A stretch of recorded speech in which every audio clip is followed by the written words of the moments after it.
மதுரை மேற்கு தொகுதியை குறிவைக்கும் அமைச்சர் மூர்த்தி. மேற்கு தொகுதியை ஒதுக்கச் சொல்லும் மார்க்சிஸ்ட் கம்யூனிஸ்ட் கட்சி. எது நடக்கும், யார் ஜெயிப்பார்? சென்ற 2021 மதுரை மேற்கு சட்டமன்ற தொகுதியில் அதிமுகவின் முன்னாள் அமைச்சரான செல்லூர் ராஜு 41.9% வாக்குகள் வாங்கி வெற்றி பெற்றிருக்காரு.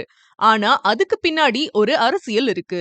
கடந்த 2007 மதுரை மேற்கு தொகுதியில் நடைபெற்ற இடைத்தேர்தலில் போட்டியிட்டு தோல்வியடைந்த செல்லூர் ராஜு அதற்கு அடுத்து 2011 நடந்த சட்டமன்ற தேர்தலில் மேற்கு தொகுதியில் போட்டியிட்டு வெற்றி பெற்றார்.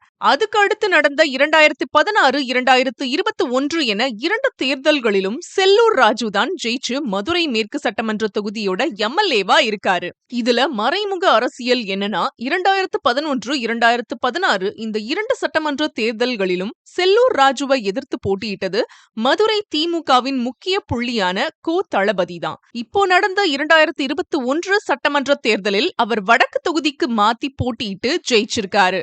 போன சட்டமன்ற தேர்தலில் செல்லூர் ராஜுவை எதிர்த்து திமுக சார்பில் சின்னம்மாள் என்றும் பிரபலம் ஆகாத, மக்கள் செல்வாக்கு குறைவாக உள்ள பெண் வேட்பாளரை போட்டியிட வச்சது உள்ளூர் பாலிடிக்ஸ்னு அரசியல் வட்டாரத்துல பேசிக்கிட்டாங்க.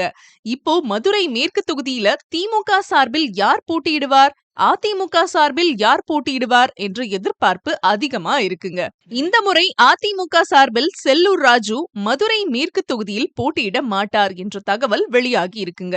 அதே சமயம் இந்த முறை மதுரை மேற்கு தொகுதியில் போட்டியிடுவதற்கான வேலைகளை 1 வருடம் முன்பே திமுக அமைச்சர் மூர்த்தி ஆரம்பித்து விட்டார் என்ற பேச்சும் திமுக வட்டாரத்தில் பேசிக்கிறாங்க.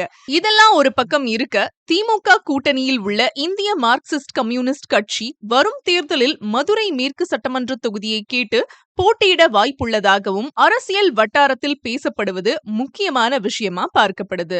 ஏன்னா மதுரை மேற்கு சட்டமன்ற தொகுதி இந்திய மார்க்சிஸ்ட் கம்யூனிஸ்ட் கட்சியின் மூத்த தலைவரான சங்கரையா போட்டியிட்டு ஜெயித்த தொகுதிங்க. இது போன்ற மேலும் பல செய்திகளுக்கு ஜியோ நியூஸ் தமிழ் சேனலை சப்ஸ்கிரைப் பண்ணிக்கோங்க.